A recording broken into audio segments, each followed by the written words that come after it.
अस्सलाम वालेकुम आखिरी जमात के तलबा, उम्मीद है आप खैरियत से होंगे। अज़ीज़ तलबा, इससे पहले मैंने ये नज़्म आपको पढ़ाई, कुछ अशार हमने इस नज़्म के तफसील से पढ़े हैं और कुछ अशार जो रह गए थे नज़्म खाके वतन के, आज हम ये अशार भी पढ़ने जा रहे हैं। तो 10 अशार इससे पहले मैंने पढ़ाया, ये 11वां शेर है। अजंता के बुत रक्स करते रहें, हसीं गार तारों से बढ़ते रहे।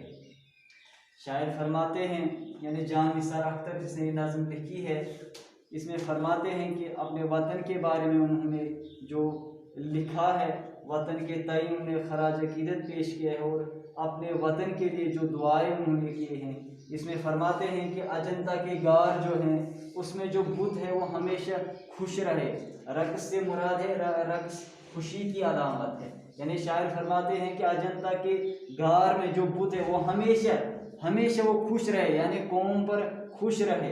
और वो गार जो है उसके बुतों को उन्होंने तारों के साथ तशबीह दी और कहा है कि वो गार जो हमेशा इन बुतों से भरा हुआ रहे, यानी इन तारों से बढ़ते रहे, यानी तारों से उन्हें बुतों को तशबीह दी है। जो तारे कौम को, इस दुनिया को रोशन करते हैं, उस वक्त रोशन करते हैं इस दुनिया को जब अंधेरा चारों तरफ होता है। और फरमाते हैं कि जिस तरह वो तारे, इसी तरह ये अजंता के बुत जो है हमें इस कौम को रोशनी फराहम करते हैं। और फरमाते हैं कि ये हमेशा इसी तरह खुश और खुशहाल रहे मुस्कुराती हंसी वादियाँ, रहे शाद जंगल की शहजादियाँ। और फरमाते हैं कि इस मुल्क के जो वादियाँ, मुल्क की वादियाँ जो हैं और जंगल बियाबां हैं वो हमेशा कायम व दायम रहे। हरी खेतियाँ लहलहाती रहें, जवान लड़कियाँ गीत गाती रहे। और फरमाते हैं कि यहाँ की जो खेतियाँ हैं, यहाँ की फसल हैं, ये हमेशा लहलहाती रहे, सरसब्ज रहे और यहाँ की लड़कियाँ हमेशा खुशी के गीत गाती रहे। और फरमाते हैं कि लहकता रहे सब्ज मैदान में दान, जमीनों पे बिछते रहे आसमान। और फरमाते हैं कि यहाँ के जो मैदान हैं, दान के मैदान, जहाँ पैड़ी जिसको हम कहते हैं, दान की फसल जो यहाँ पे होती है हमारे मुल्क में, वो हमेशा रहे और इस तरह रहे कि जैसा कि हमें महसूस होना चाहिए कि ज़मीनों पे सब्ज़ आसमान बिछा हुआ है। और फरमाते हैं कि ये दान से बड़ी फसल हमेशा इस मुल्क में रहे। महकते रहे सब्ज़ आमों के बोर, बढ़ाते रहे प्रेम झूले के डोर। और फरमाते हैं कि हमेशा यहाँ आम जो है, आम का फसल, आम के दरख्त हमेशा कायम दायम रहे।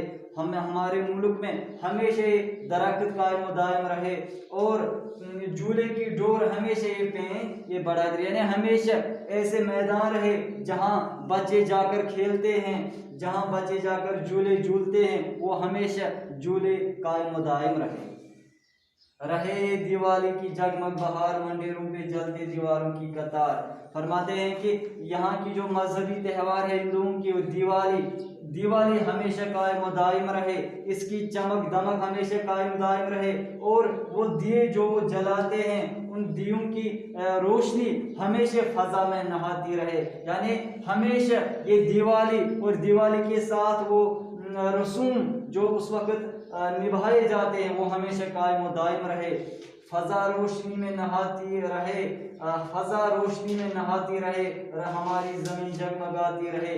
फरमाते हैं कि हमेशा वो रोशनी, हमारी फजा जो है हमेशा उन दियों की रोशनी से हमेशा नहाती रहे, यानी हमेशा कायम दायम रहे हमारे ये मजहबी त्यौहार, और हमारी ज़मीन जो है हमेशा खुश और खुशहाल रहे आसमां पर दमकता हिलाल, रहे ईद का मुस्कुराता जमाल। और अब मुसलमानों की जो कौमी त्यौहार ईद के बारे में उन्होंने तज़किरा किया है, फरमाया है कि हमेशा ये कायम दायम रहे मुसलमानों की ये ईद, ये खुशी का दिन हमेशा जिस तरह पहले से था हमेशा कायम दायम रहे। और गले से गले लोग मिलते रहे, दिलों के जवां फूल खिलते रहे। फरमाते हैं कि जब ईद होती है और मुसलमान ईद की नमाज के बाद आपस में गले मिलते हैं, वो आपस में मोहब्बत बांटते हैं और शायर दुआ करते हैं कि ये बहार, ये मोहब्बत के फूल हमेशा तकसीम होते रहे और हमेशा हमारे इस मुल्क में मुसलमानों की ईद कायम दायम रहे। इसके बाद शेर है, रहे धूम टैगोर इकबाल की, रहे शान पंजाब बंगाल की। शायर फरमाते हैं कि हमारे इस मुल्क में, इस वतन अजीज़ में हमेशा अल्लामा इकबाल अलैहिर्रहमा और टैगोर, रविंद्रनाथ टैगोर जो है, उनकी हमेशा मकबूलियत बरकरार रहे, उनकी शान हमेशा बरकरार रहे। और इकबाल जो कि पंजाब से ताल्लुक़ रखते थे और बंगाल से टैगोर जो ताल्लुक़ रखते थे, फरमाते हैं कि उन्हीं की वजह से इन जगहों की शान कायम व दायम है। और फरमाते हैं कि हमेशा इन जगहों की और इन शख्सियतों की मकबूलियत बरकरार रहे, उनकी शान कायम व दायम रहे और लोग हमेशा उनको याद करते रहे।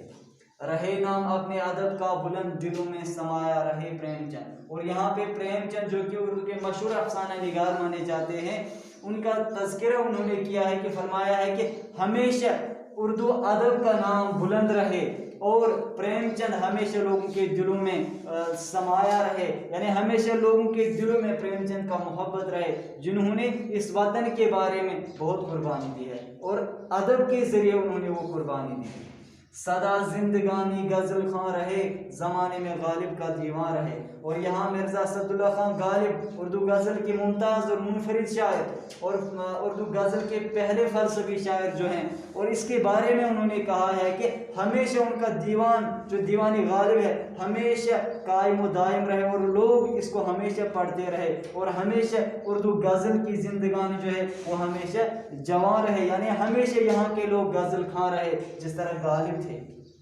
और इस तरह हमने देखा है कि नज़्म खाकी वतन में जान निसार अख्तर ने, जो इसके शायर है, जिसे नज़्म लिखी है, उसने वतन की मुख्तलिफ चीज़ों का बयान किया है और वतन की खूबसूरती का बयान भी किया है और वतन के तय उन्होंने अपनी मोहब्बत के जज्बात जो है वो उभारे हैं। और इसके अलावा उन्होंने दुआएं भी की है और इस वतन की खातिर उन्होंने मुख्तलिफ चीज़ों का बयान किया है और दुआएं की है। और यहाँ तक आपको समझ आया होगा। अगले लेक्चर में फिर मिलते हैं, जब तक के लिए अल्लाह हाफ़िज़।